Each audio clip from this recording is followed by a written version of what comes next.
दो बैल। यह कहानी हीरा और मोती नाम के दो बैलों के गिर्द घूमती है।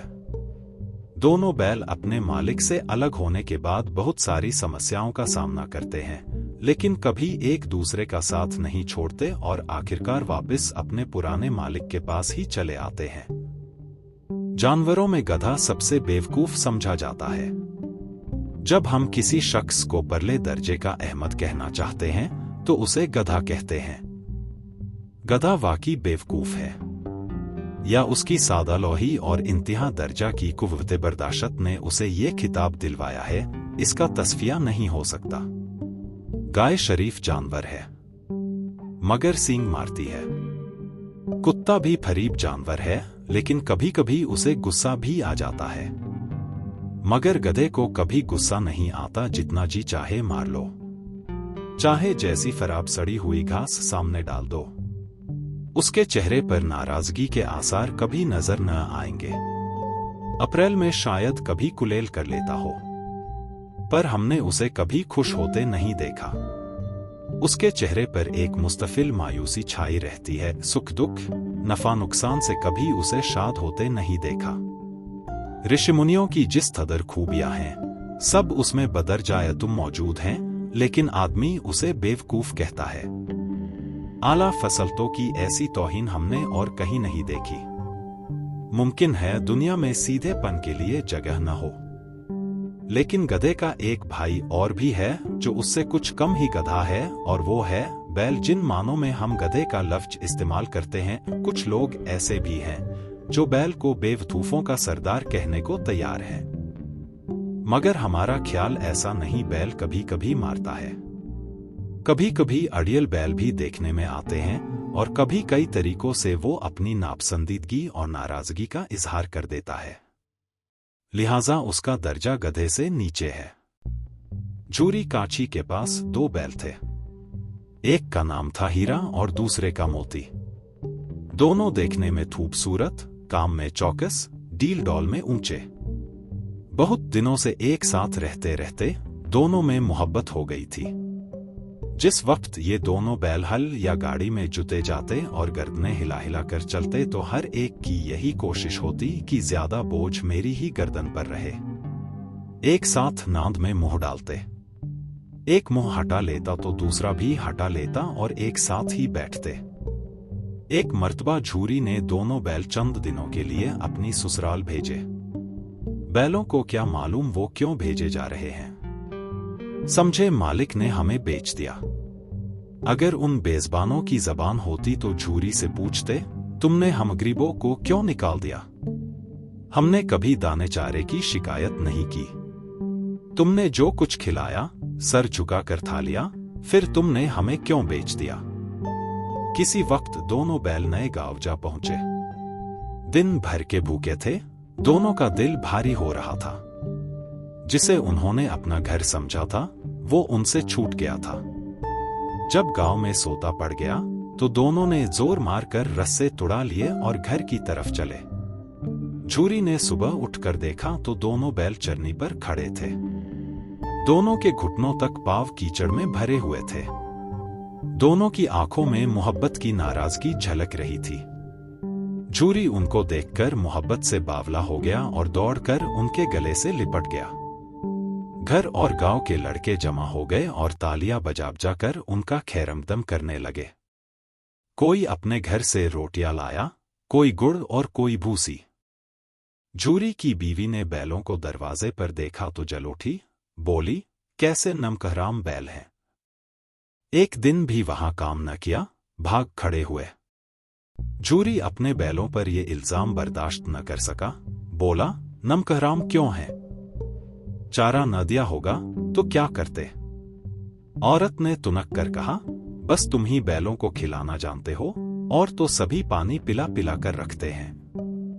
दूसरे दिन झूरी का साला, जिसका नाम गया था, झूरी के घर आया और बैलों को दोबारा ले गया। अब के उसने गाड़ी में जोता। शाम को घर पहुंचकर गया ने दोनों को मोटी रस्सियों से बांधा और फिर वही खुश्क भूसा डाल दिया। हीरा और मोती इस बर्ताव के आदी न थे। झूरी उन्हें फूल की छड़ी से भी न मारता था। यहाँ मार पड़ी, उस पर खुश्क भूसा नांद की तरफ आंख भी न उठाई। दूसरे दिन गया ने बैलों को हल में जोता, मगर उन्होंने पाँव न उठाया। एक मर्तबा जब उस जालिम ने हीरा की नाक पर डंडा जमाया तो मोती फुस्से के मारे आपे से बाहर हो गया, हल लेके भागा। गले में बड़ी बड़ी रस्सियां न होती तो वो दोनों निकल गए होते। मोती तो बस ऐंठ कर रह गया आ पहुंचा और दोनों को पकड़ कर ले चला। आज दोनों के सामने फिर वही खुश्क भूसा लाया गया। दोनों चुपचाप खड़े रहे। उस वक्त एक छोटी सी लड़की 2 रोटियां लिए निकली और दोनों के मुंह में एक एक रोटी देकर चली गई। ये लड़की गया की थी। उसकी मां मर चुकी थी। सौतेली मां उसे मारती रहती थी। इन बैलों से उसे हमदर्दी हो गई। दोनों दिन भर जोते जाते, उल्टे डंडे खाते, शाम को थान पर बांध दिए जाते और रात को वही लड़की उन्हें एक एक रोटी दे जाती। एक बार रात को जब लड़की रोटी देकर चली गई तो दोनों रस्सियां चबाने लगे, लेकिन मोटी रस्सी मुंह में न आती थी। बेचारे जोर लगाकर रह जाते। इतने में घर का दरवाजा खुला और वही लड़की निकली। दोनों सर झुकाकर उसका हाथ चाटने लगे। उसने उनकी पेशानी सहलाई और बोली, खोल देती हूं, भाग जाओ, नहीं तो ये लोग तुम्हें मार डालेंगे। आज घर में मशवरा हो रहा है कि तुम्हारी नाक में नथ डाल दी जाए। उसने रस्से खोल दिए और फिर खुद ही चिल्लाई, ओ दादा, ओ दादा। दोनों फूफा वाले बैल भागे जा रहे हैं। दौड़ो, दौड़ो। गया घबरा कर बाहर निकला। उसने बैलों का पीछा किया, वो और तेज हो गए। गया ने जब उनको हाथ से निकलते देखा तो गांव के कुछ और आदमियों को साथ लेने के लिए लौटा। फिर क्या था, दोनों बैलों को भागने का मौका मिल गया। सीधे दौड़े चले गए। रास्ते का ख्याल भी न रहा। बहुत दूर निकल गए तब दोनों एक खेत के किनारे खड़े होकर सोचने लगे कि अब क्या करना चाहिए। दोनों भूख से बेहाल हो रहे थे। खेत में मटर खड़ी थी, चरने लगे। जब पेट भर गया तो दोनों उछलने कूदने लगे। देखते क्या है कि एक मोटा ताजा सांड झूमता चला आ रहा है। दोनों दोस्त जान हथेलियों पर लेकर आगे बढ़े। जू ही हीरा झपटा, मोती ने पीछे से हल्ला बोल दिया। सांड उसकी तरफ मुड़ा तो हीरा ने ढकेलना शुरू कर दिया। सांड गुस्से से पीछे मुड़ा तो हीरा ने दूसरे पहलू में सींग रख दिए। बेचारा जमी होकर भागा। दोनों ने दूर तक ताकुब किया। जब सांड बेदम होकर गिर पड़ा तब जाकर दोनों ने उसका पीछा छोड़ा। दोनों फतह के नशे में झूमते चले जा रहे थे। फिर मटर के खेत में घुस गए। अभी 2-4 ही मुंह मारे थे कि 2 आदमी लाठी लेकर आ गए और दोनों बैलों को घेर लिया। दूसरे दिन दोनों दोस्त कौंजी हाउस में बंद थे। उनकी जिंदगी में पहला मौका था कि खाने को तिनका भी न मिला।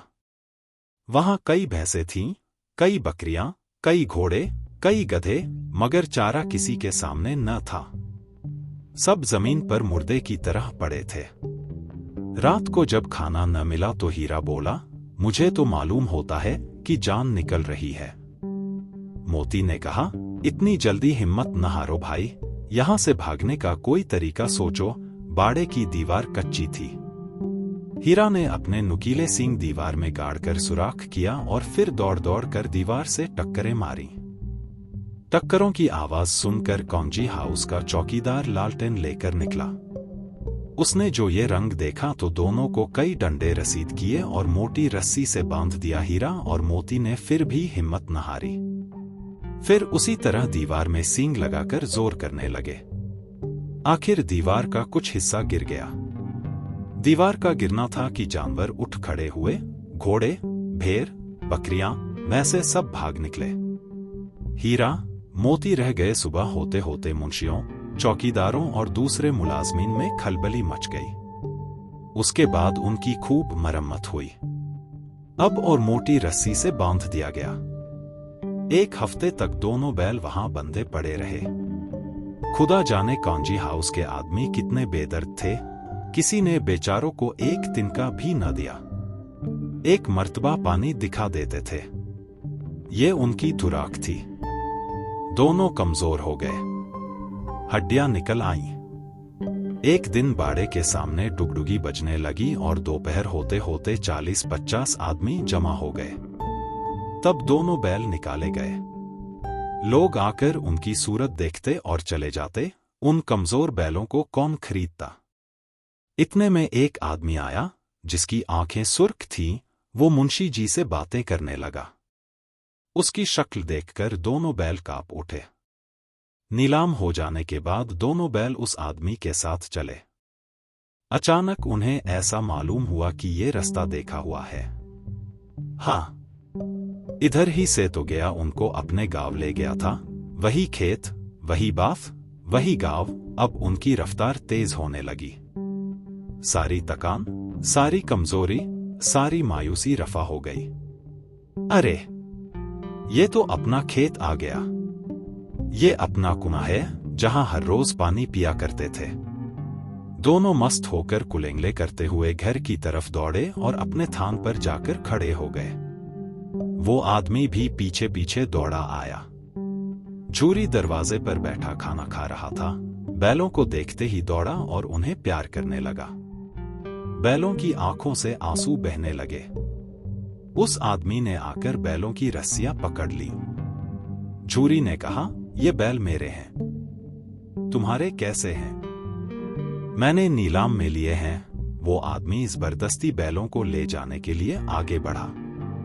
उसी वक्त मोती ने सींग चलाया। वो आदमी पीछे हटा। मोती ने ताकुब किया और उसे खदेड़ता हुआ गांव के बाहर तक ले गया। गांव वाले ये तमाशा देखते थे और हंसते थे। जब वो आदमी हारकर चला गया तो मोती अकड़ता हुआ लौट आया। जरा सी देर में नांद में खली, भूसा, चोकर, दाना सब भर दिया गया। दोनों बैल खाने लगे। झूरी खड़ा उनकी तरफ देखता रहा और खुश होता रहा। 20 लड़के तमाशा देख रहे थे। सारा गांव मुस्कुराता हुआ मालूम होता था। उसी वक्त मालकिन ने आखिर दोनों बैलों के माथे चूम लिए।